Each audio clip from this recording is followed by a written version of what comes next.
अपने पसंदीदा शो देखने के लिए अभी डाउनलोड करें दंगल प्ले ऐप। इंडिया अलर्ट, जुर्म के खिलाफ आवाज। नमस्कार, मैं सुधा चंद्रन क्राइम अलर्ट के आज के इस एपिसोड में आप सबका स्वागत करती हूँ। आज एक ऐसी कहानी लेकर आई हूँ जो आपको भीतर से झंझोड़ कर रख देगी, सोचने के लिए मजबूर कर देगी। चुप हो जाओ, वरना मैं तुम्हें छोड़ूंगा नहीं। मैं तुम्हारे बाप का नौकर नहीं हूँ, मैं किसी का नौकर नहीं हूँ। तेरा बाप मेरे पैरों पे गिर गया था मेरे पास। अगर एक भी शब्द बोला तुमने तो ये चाकू से तेरा खून कर दूंगा मैं।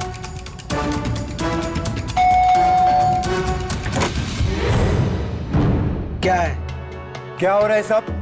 तुम्हारे घर से इतना शोर क्यों आ रहा है? ये सब क्या चल रहा है? और ये क्या है? तू अपना काम कर, और कोई काम नहीं है क्या तेरे को? चल निकल। ये तुम्हारे घर से रोज मारने पीटने की आवाज आती है। यहाँ पर सब फैमिली वाले रहते हैं। तो क्या क्या उखाड़ लेगा? देख, अभी मेरा दिमाग बहुत खराब है। तू निकल यहाँ से, अपना फैमिली देख। क्या घंटी बजाओ, रिंग द बेल। एक घरेलू हिंसा विरोधी अभियान है जो किसी गांव, सोसाइटी या किसी मोहल्ले में रहने वाले स्थानीय निवासियों से घरेलू हिंसा को रोकने और आसान तौर तरीकों को अपनाकर शारीरिक शोषण के खिलाफ एक स्टैंड लेने का आग्रह करता है। महाराष्ट्र के एक छोटे से कस्बे में रितेश अपनी पत्नी अंजलि के साथ एक किराए के मकान में रहता है। पेशे से रितेश एक सरकारी जूनियर इंजीनियर है और उस कस्बे में जो सरकारी कंस्ट्रक्शन का काम चल रहा था वो उसकी देखरेख कर रहा था।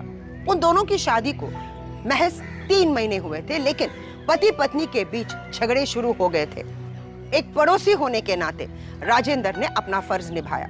ना सिर्फ उसने घंटी बजाई, लेकिन साथ साथ पुलिस को भी इसके बारे में जानकारी दी।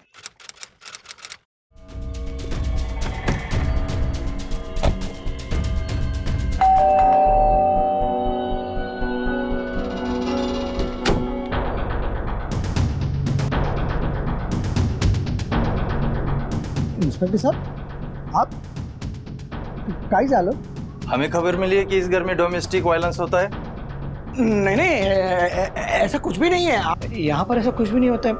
हम तो अच्छे लोग हैं और हमारे बीच में ऐसा कुछ भी नहीं है सर। हम लोग अच्छे।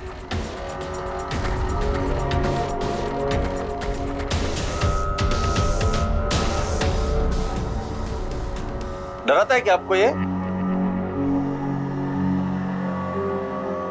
आपको डरने की जरूरत नहीं है, पुलिस आपके साथ है।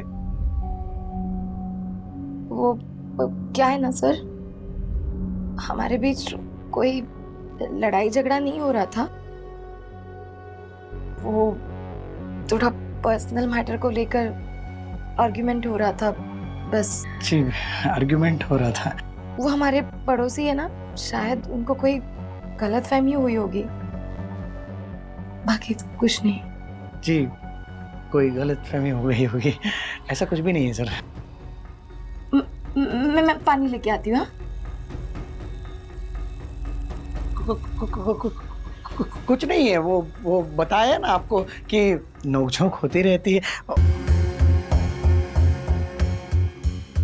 ये सर लग जाएगा, वो थोड़ा इधर से टेबल से गिर गया। पानी।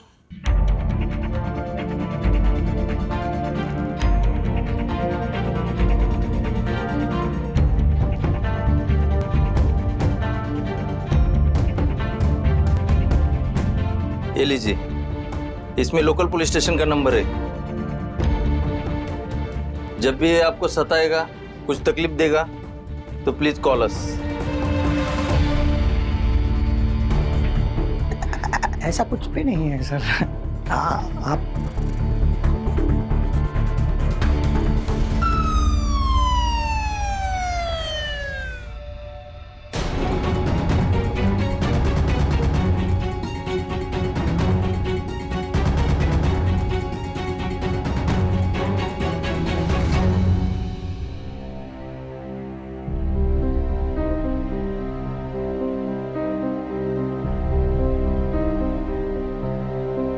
हे घ्या तुमची कॉफी. ही तुमची पोरगी ना फोन ही नहीं उठा रही है. फोन नहीं उठा रही है तो अभी तक बिस्तर में पड़ी होगी. शादी करके दूसरे के घर चली गई, अभी तक सुधरी नहीं है तुम्हारी बेटी.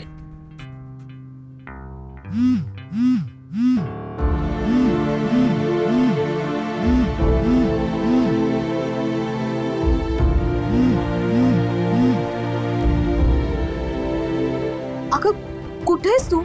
सोई है क्या? अच्छा वो सब जाने दे. Happy birthday. खुश रहना हमेशा.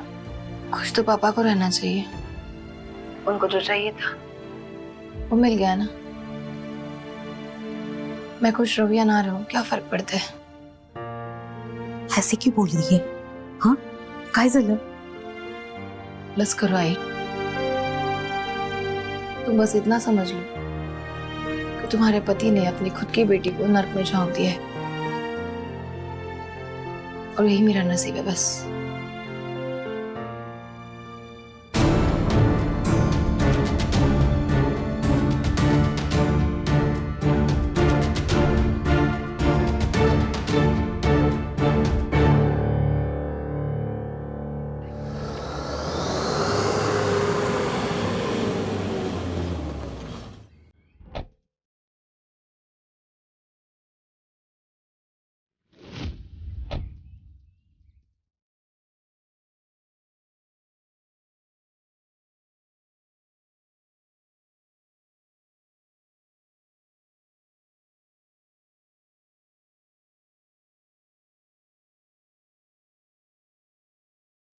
रितेश, आज अगर मेरी बेटी खुश नहीं है तो उसके जिम्मेदार तुम हो. मैंने मेरी बेटी की शादी तुम्हारे साथ इसलिए की थी कि मुझे तुम एक भले इंसान लगे थे. आज मेरी बेटी का जन्मदिन है और वो आज भी रो रही है. मुझे तुमसे ऐसी उम्मीद नहीं थी रितेश. लेकिन एक बात याद रखो, मैं अपनी बेटी को रोते हुए बिल्कुल नहीं देख सकता.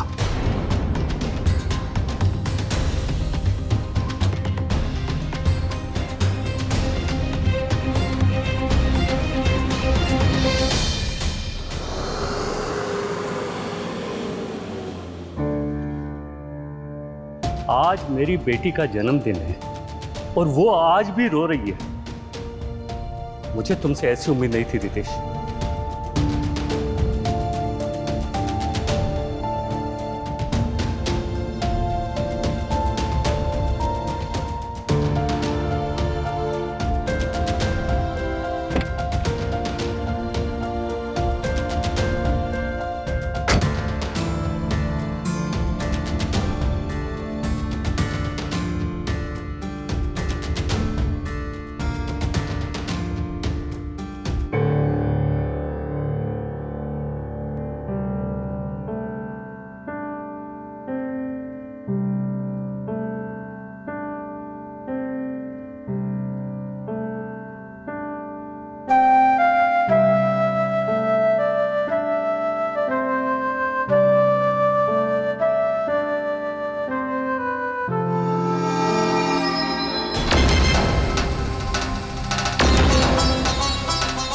क्या घटिया आदमी है, हमेशा अपने बीवी को मारते पीटते रहता है.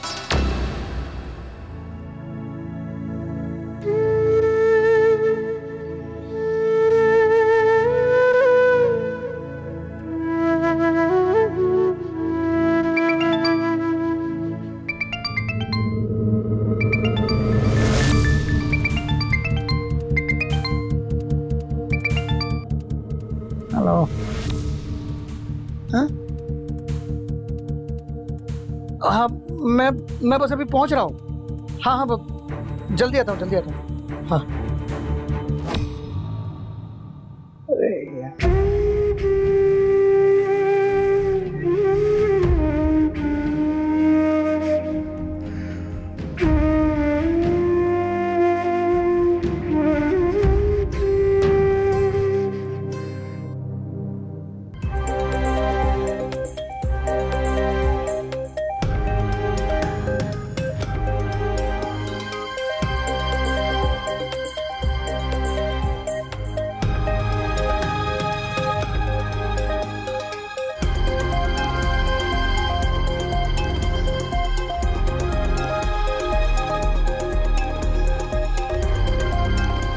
सुनिए,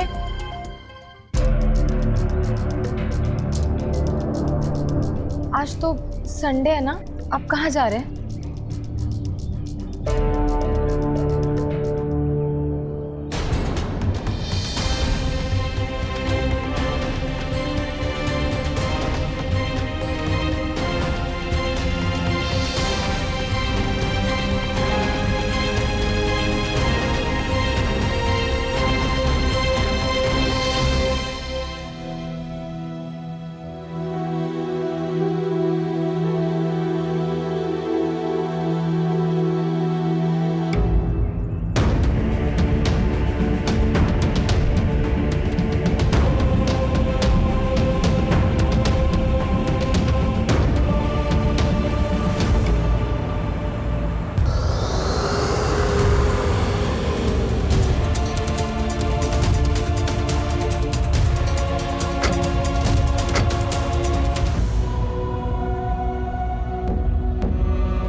रितेश,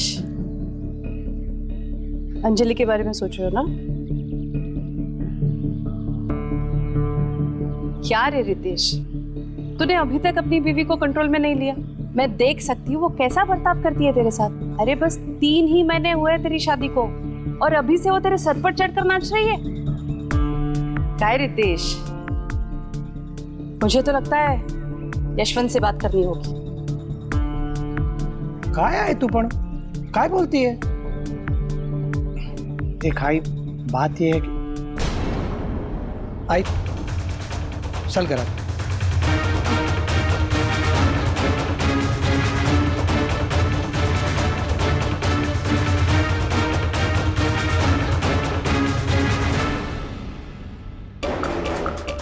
अरे साले मेरे से गद्दारी करेगा तू? हाँ?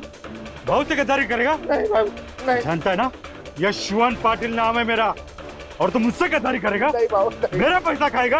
हाँ? आता ही बोल।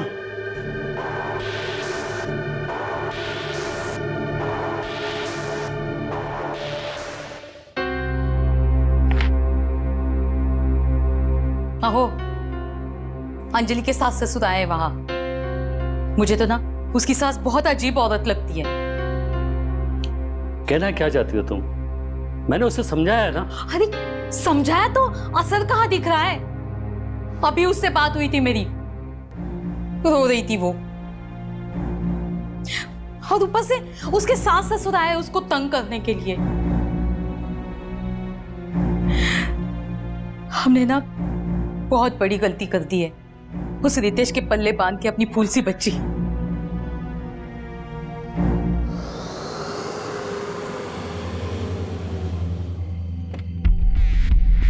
सुनो, यशवंत भाऊ आ गए।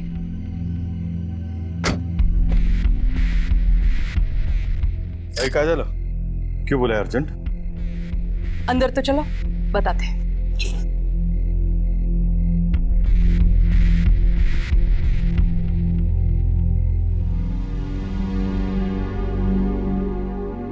बहू, या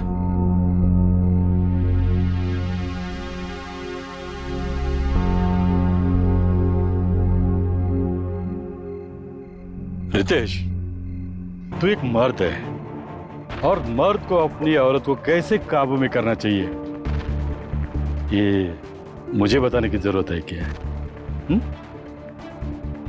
चल, बाकी का मैं देखता हूं आगे क्या करना है। चल।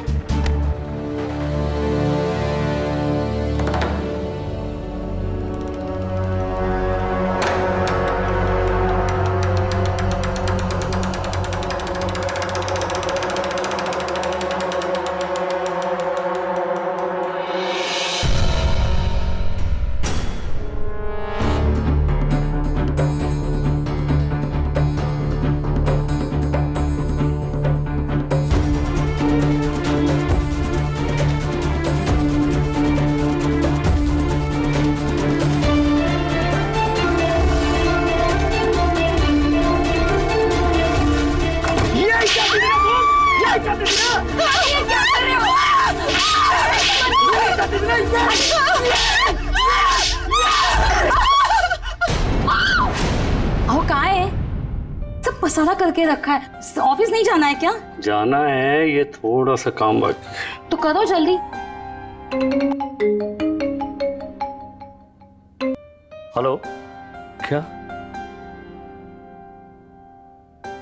मैं आता हूँ, मैं अभी आता हूँ।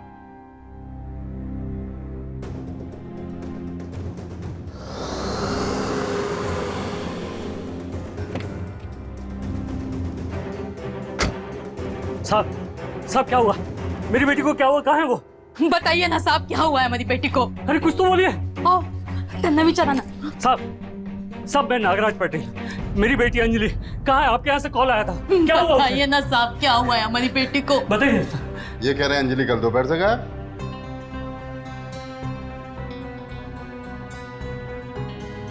कल दोपहर?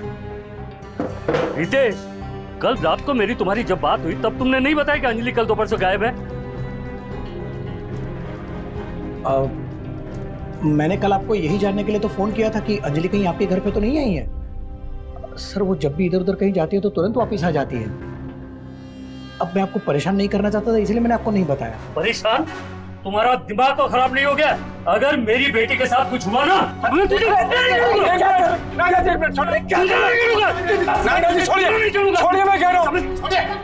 छोड़िए, आप मेरे साथ आइए। चलिए।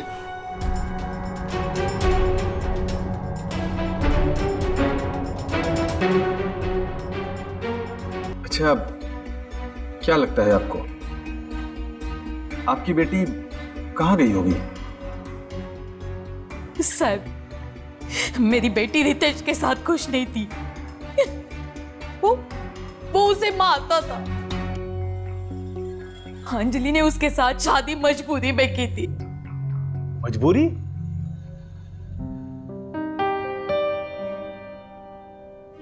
क्या पापा, बड़े मुस्कुरा रहे हो और ऐसे क्यों देख रहे हो मुझे? आओ बैठो, तुमसे जरूरी बात करनी। मैंने और तुम्हारी माँ ने मिलकर तुम्हारी शादी तय कर दी। पापा, इतनी क्या जल्दी है? काय जल्दी? उम्र हो गई है तेरी शादी की, शादी तो करनी पड़ेगी ना। पता नहीं कहां से इनको पता चला कि अंजलि किसी लड़के से प्यार करती है। बस उस लड़के को मिले भी ना, इन्होंने ये तय कर दिया कि अंजलि की शादी कर देंगे। रितेश इन्हीं के ऑफिस में जूनियर इंजीनियर था। मेरी बेटी के मर्जी के खिलाफ इन्होंने रितेश से शादी करवा दी।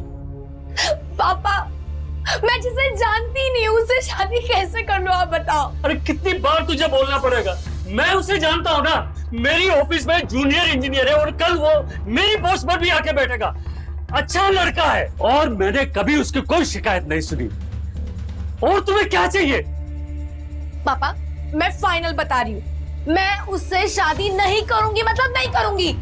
देखो, मेरे पूरे स्टाफ को ये पता चल चुका है कि मैं तुम्हारा रिश्ता रितेश के साथ करने जा रहा हूँ। मेरी बनी बनाई इज्जत को अगर तुझे मिट्टी में मिलाना है तो मेरे जीने का क्या फायदा? पापा पापा सुनिए, कहाँ जा रहे हो? सुनिए ना पापा, क्या कर रहे हो पापा?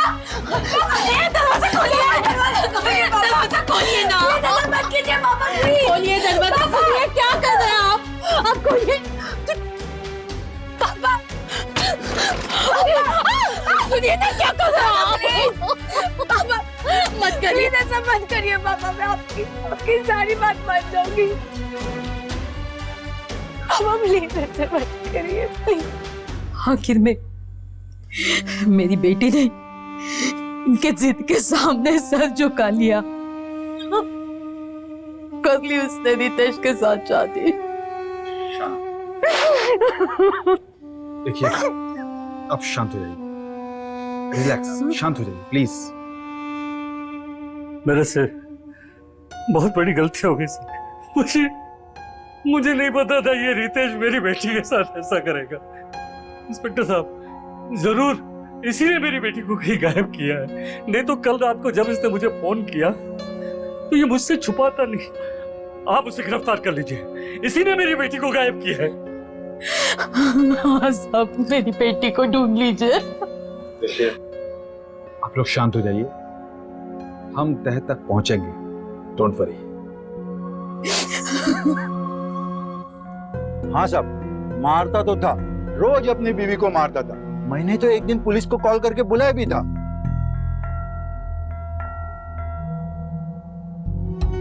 वैसे एक बार हमारे सामने मारा तो था, पर किस पति पत्नी के बीच ये सब नहीं होता।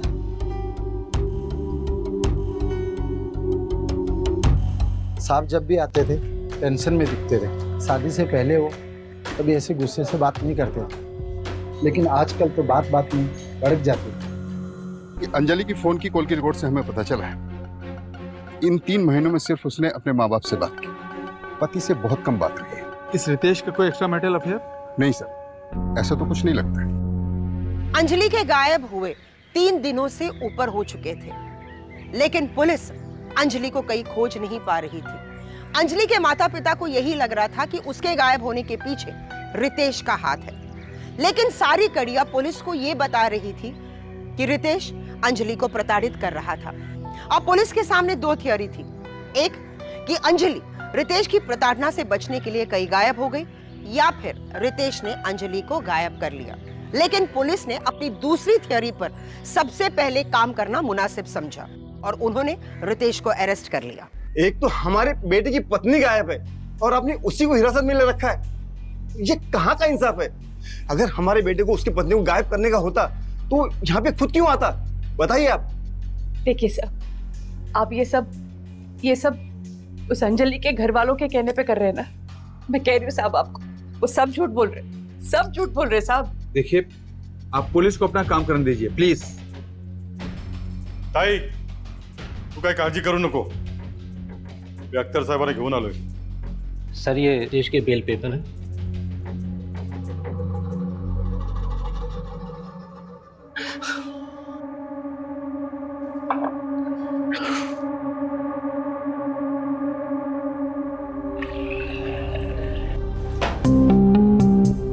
इतना क्यों पी रहे हैं आज? जरूर उसने मेरी बेटी को गायब किया होगा। गायब किया? मुझे तो लगता है उसने मेरी बेटी को मारा होगा।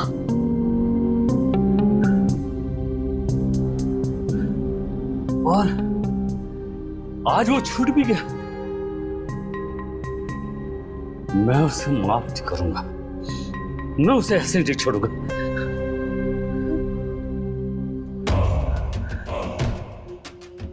रघु, कहाँ है तू? मेरे को मिलना है तुझसे अभी। ठीक है। सुनो, कहाँ जा रहे हो?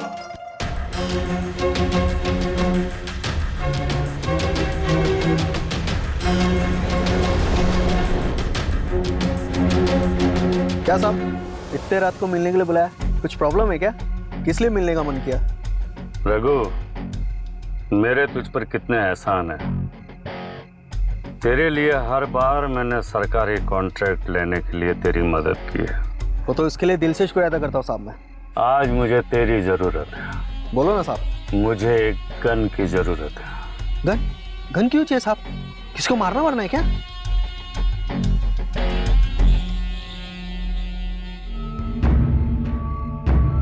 हाँ, अभी के अभी निपटा डाल उसे।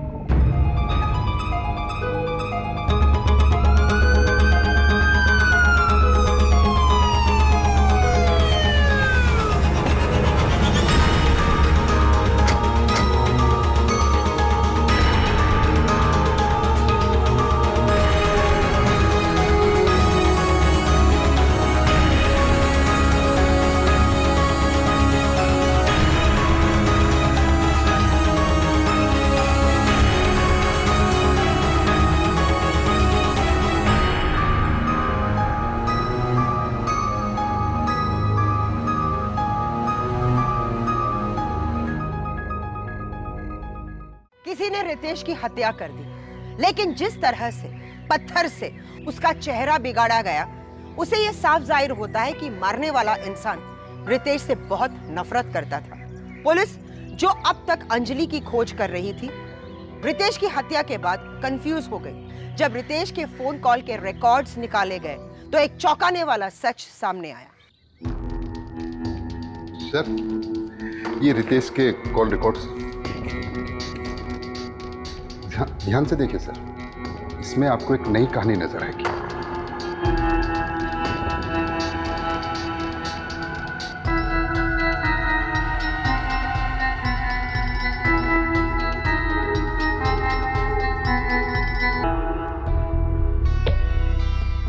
हाँ सर, उस रात मैंने रितेश को कॉल किया था। रितेश, तूने मेरी बेटी के साथ क्या किया है मुझे सच सच बता दे। कसम से मैं तुझे जिंदा नहीं छोड़ूंगा। आपने शायद बहुत शराब पी रखी है, होश में नहीं है। कहाँ पर हो बताइए? मैं तुझे मारने का बंदोबस्त करने आया हूँ। ठीक है, मैं खुद आता हूँ। बताइए कहाँ पर हैं? आजा, अभी आजा। मैं गुस्से से पागल हो गया था सर। रघु कॉन्ट्रैक्टर से मैंने गन भी खरीद ली थी। मैं उसे मार देता अगर वो उस रात वहां आ जाता, लेकिन वो उस रात आया नहीं सर। और मैं सच कहता हूं सर, मैंने रितेश को नहीं मारा है। हेलो सर, रितेश के पड़ोसी के पास कुछ। साहब, रात को जब रितेश अपने घर से निकला तब मैंने अपने घर से देखा कि कोई आदमी उसका पीछा करने के इरादे से उसके पीछे बाइक से गया हो। उस दिन उस आदमी ने जो कपड़े पहने हुए थे ना, वैसे ही कपड़े पहने हुआ मैंने एक और आदमी को देखा था जब रितेश का मामा यशवंत उसके घर आया था। शायद उसका ड्राइवर था। उठाओ उसको। सर, मैंने कुछ नहीं किया। Sir, police station. सर, मैंने कुछ नहीं किया सर। मेरे चल अंदर चल। सर, गाड़ी बढ़ा। सर, मैंने कुछ नहीं किया सर। मैंने कुछ नहीं किया। मुझे तो बस यशवंत भाऊ ने रितेश भाई पर नजर रखने कहा था। हाँ, मैंने ही कहा था, क्योंकि मुझे मेरे भांजे की चिंता थी और जो मुझे डर था वही हो गया। अंजल के बाप ने मेरे भांजे को मार दिया। मैंने देखा कि वो गुस्से में घर से निकले। मैंने उनका पीछा भी किया, लेकिन अचानक मेरे बाइक का टायर पंक्चर हो गया और पता नहीं रितेश भाई कहाँ गायब हो गए। साहब, ये देखिए, मेरे मोबाइल में एक मैसेज आया। मेरे बेटे ने मुझे एक डेबिट कार्ड दिया था। कुछ दिन पहले मैंने वो कार्ड उसे वापस दिया था। सर, इसमें से पैसे कटे सर। ये देखिए सर, जिसने भी ये पैसे इसमें से निकाले हैं ना, उसी ने मेरे बेटे को मारा है सर। उसी ने मेरे बेटे को मारा है। सब कुछ करो सर।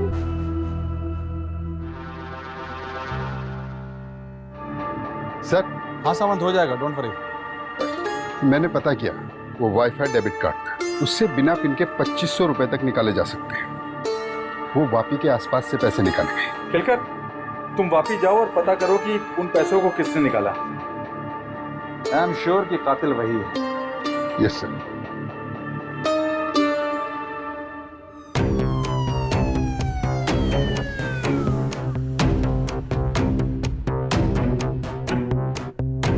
ये ट्रांजैक्शन 8 तारीख को ही आपकी दुकान से 5 बजे। बताएंगे किसने की?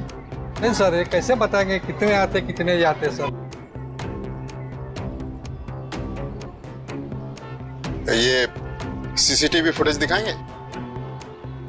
फास्ट आगे बढ़ा। एक मिनट पीछे कर थोड़ा पीछे कर। ये आदमी को जानते हो आप? हाँ साहब, इनको तो मैं जानता हूँ। उसका नाम बुधिया है। कहाँ रहता है? ये बाजू में झोपड़ा है ना, वो वहाँ पे रहता है। सर बताइए सही मैंने क्या किया? पुलिस स्टेशन में बात करते हैं। अरे अजीब नाइंसाफी है सर, जबरदस्त।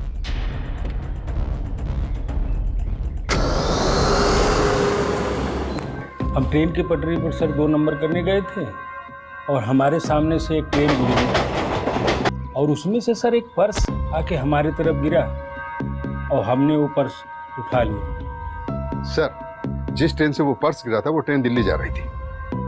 खिलकर एक काम करो, सारे पैसेंजर्स की नेम लिस्ट तो निकालो जरा। Yes sir. और जब पैसेंजर लिस्ट निकाली गई तो पुलिस हैरान रह गई, क्योंकि जिसे पुलिस ढूंढ रही थी उसके तार दिल्ली से जुड़े हुए थे। और फिर महाराष्ट्र पुलिस ने दिल्ली पुलिस की मदद से उसे खोज निकाला जिसे वो ढूंढ रही थी। जुर्म करने वाला कहीं ना कहीं गलती जरूर करता है। तुमने 2 गलतियां की। पहली गलती ये कि तुमने ट्रेन का टिकट उस साइड से बुक कराया जो तुम्हें होटल में डिस्काउंट दे सके, और दूसरी गलती ये, तुमने रितेश के कार्ड को बिना देखे फेंक दिया। अब बताओ।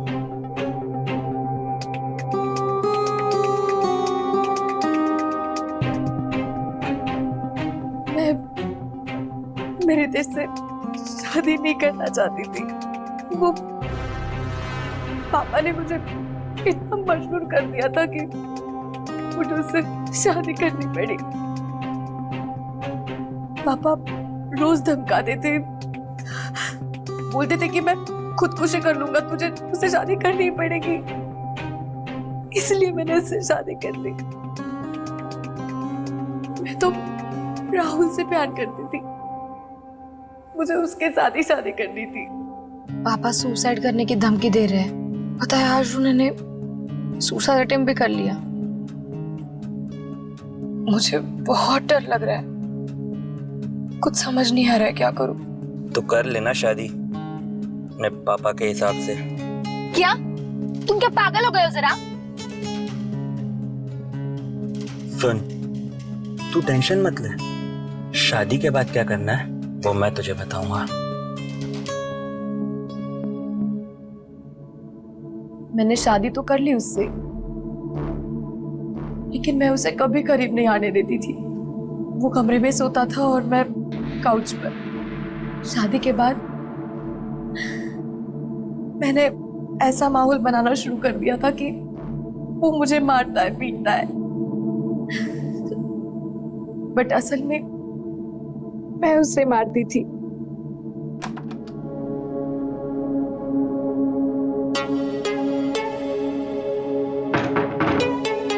अंजलि, अंजलि,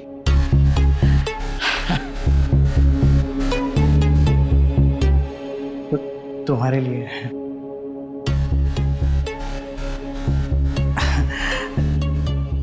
तुम्हारे लिए लाया था मैं। लो ना।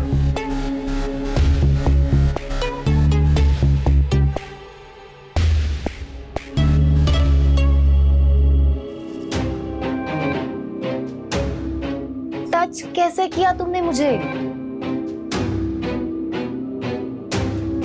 तुम्हारी हिम्मत कैसे हुई मुझे छूने की? तुम्हें क्या लगा मेरे पापा को पटाकर तुमने मुझसे शादी कर ली तो तुम्हें मैं मिल जाऊंगी?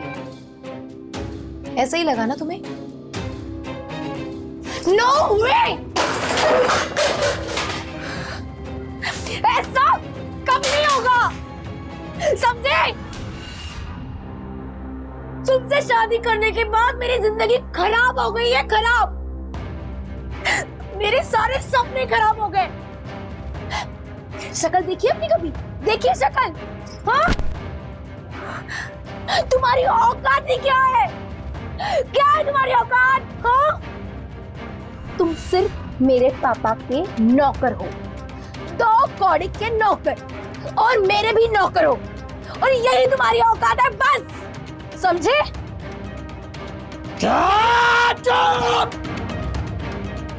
चुप हो जाओ, बिल्कुल चुप, चुप हो जाओ, वरना मैं तुम्हें छोड़ूंगा नहीं।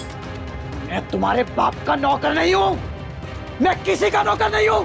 तेरा बाप मेरे पैरों पे गिर गया था मेरे पास, अगर एक भी शब्द बोला तुमने तो ये चाकू से तेरा खून कर दूंगा मैं। मार दो, मारो मुझे, मार दो। वैसे भी मैं तंग आ गई रोज के मारपीट से, कि रोज रोज की मारपीट करने से बेटर मुझे एक बार खत्म कर दो। मार दो तो मुझे, मार दो।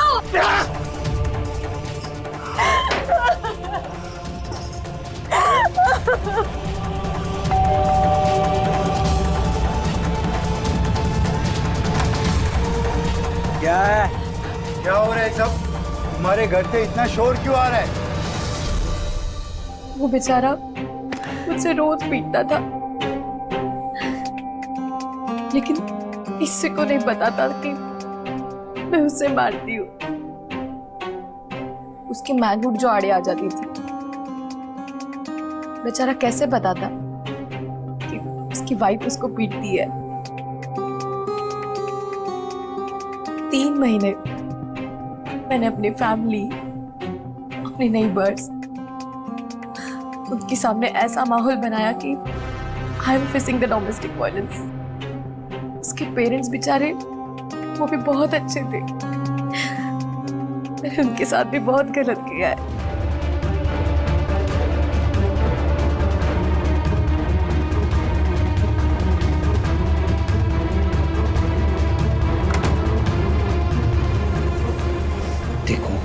देखो मैं क्या करता हूँ। यही चाहती थी ना तुम, यही चाहती थी ना, यही चाहती थी ना, ये क्या कर रहे हो? ऐसा मत कीजिए। अरे ये क्या कर रहे हो? अरे जा कहाँ रही हो? रुको, रुक, रुक, रुक, यही तू चाहती थी ना? रितेश, क्या कर रही है? पागल हो गए? अरे कोई अपनी पत्नी को किस तरह मारता है? तू अगर अपनी बीवी के साथ इसी तरह लड़ता झगड़ता रहा ना, तो हमें यहाँ पे रहने की जरूरत नहीं है। हम यहाँ पे नहीं रहना चाहते, हमें बस कोल्हापुर वापस भेज दे। बस हो गया आपका। हाँ, हमेशा ऐसा ही करते हो आप, एंड टाइम पे भाग जाते हो आप। आपने मेरे साथ हमेशा ऐसा ही किया है। अरे मैं ही पागल था, मैं ही बेवकूफ था जो आप लोगों को झेलता आया हूँ। झेल रहा है? झेल रहा है मुझे क्या है? ये जो तू हमें खर्चे के लिए पैसा देता है उसी के बारे में बोल रहा है ना? नहीं चाहिए, नहीं चाहिए हमें। ये ले, ये ले पैसे, नहीं चाहिए हमें। और कोई हमारे बारे में सोचने की भी जरूरत नहीं है, और ना ही हमारे बारे में झेलने की जरूरत है। बस हमें कोल्हापुर जाना है, बस तुम लोग दोनों आपस में अच्छे से रहो बस। चल बहु, चल चल, चलो उठ बेटा, उठ उठ। रितेश बहुत अच्छा इंसान था, लेकिन मैं उससे नहीं प्यार करती थी, और वो इतनी छोटी सी बात समझ नहीं पा रहा था। राहुल और मेरा ये प्लान था कि शादी के 3 महीने तक हम बिल्कुल कांटेक्ट में नहीं रहेंगे, और उसके बाद मैं भाग जाऊंगी। और मैंने वैसा ही किया। मैं घर से भाग गई और मुंबई के कोलीवाड़ा में जाकर 2 हफ्ते के लिए छिप गई। मुझे ऐसे लगा था कि ये सारी चीजों से वो फ्रस्ट्रेट होकर मुझे डिवोर्स दे देगा, ताकि लोगों को लगे कि वो मेरे साथ घरेलू हिंसा करता है, ताकि मेरे पेरेंट्स मेरी शादी राहुल से करा दे। तो रितेश को तुमने मारा? मैंने घर के लैंडलाइन पर फोन किया और उसको मिलने के लिए बुलाया।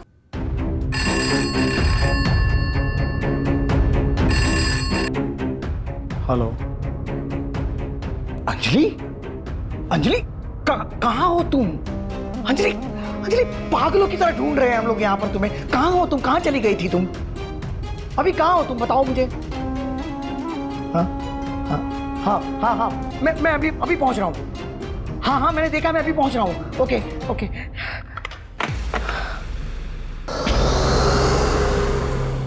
ओ, तो मतलब तुम ये चाहती हो कि दुनिया ये समझे कि मैं तुम्हें मारता पीटता हूं, इसीलिए तुम घर छोड़ के एक दिन भाग गई है? और मैं तुम्हें ये आसानी से डिवोर्स दे दूं? वाह वाह अंजलि वाह, क्या बात है, क्या चाल चली है तुमने। लेकिन नहीं नहीं, ऐसा मैं बिल्कुल होने नहीं दूंगा। मैं तुम्हारी सच्चाई दुनिया को बताऊंगा, हर किसी को चीख चीख के बताऊंगा कैसे तुमने मेरी जिंदगी नर्क बना दी है। सब बताऊंगा दुनिया को, सबको एक एक चीज बताऊंगा कि तुम यहां से गई तब मेरी क्या हालत थी, सब बताऊंगा सबको। इतनी आसानी से पीछा नहीं छोड़ने दूंगा अंजलि, याद रखना।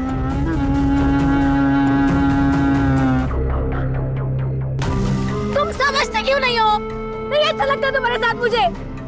मैं किसी और से प्यार करती हूँ, मुझे तुम्हारे साथ नहीं रहना है, नहीं रहना, नहीं रहना है। बाहर में जाओ तुम।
सर मैं सच में रितेश को मारना नहीं चाहती थी।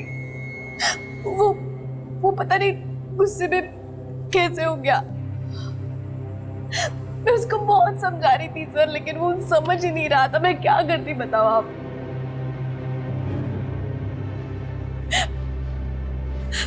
उसके बाद उसका फोन, उसका पर्स, वो सब मैंने गायब कर दिया ताकि लोगों को लगे कि उसको लूटने के चक्कर में किसी ने मार दिया।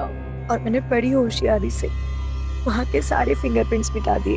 उसके बाद मैंने राहुल को कॉल किया, वो दुबई में था, वो वही जॉब करता है। उसने मुझे बोला कि तुम दिल्ली चली आओ, और इसीलिए मैंने दिल्ली की टिकट कराई। और यही मुझसे गलती हो गई।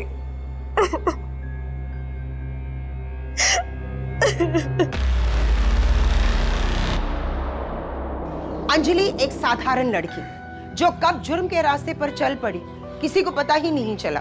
डोमेस्टिक वायलेंस, फिर चाहे वो औरत के साथ हो या फिर मर्द के साथ, दोनों ही केसेस में आवाज उठाने की सख्त जरूरत है। अगर समय रहते रितेश अपनी झूठी शान के लिए ये नहीं छुपाता कि उसकी पत्नी उसे प्रताड़ित कर रही है, तो शायद वो अंजलि को जुर्म के रास्ते पर जाने से रोक सकता था और खुद की जान भी बचा सकता था। सतर्क रहिए, सुरक्षित रहिए। फिर मिलेंगे एक नई कहानी के साथ। क्राइम अलर्ट, डरना नहीं, मिटाना है। जय हिंद।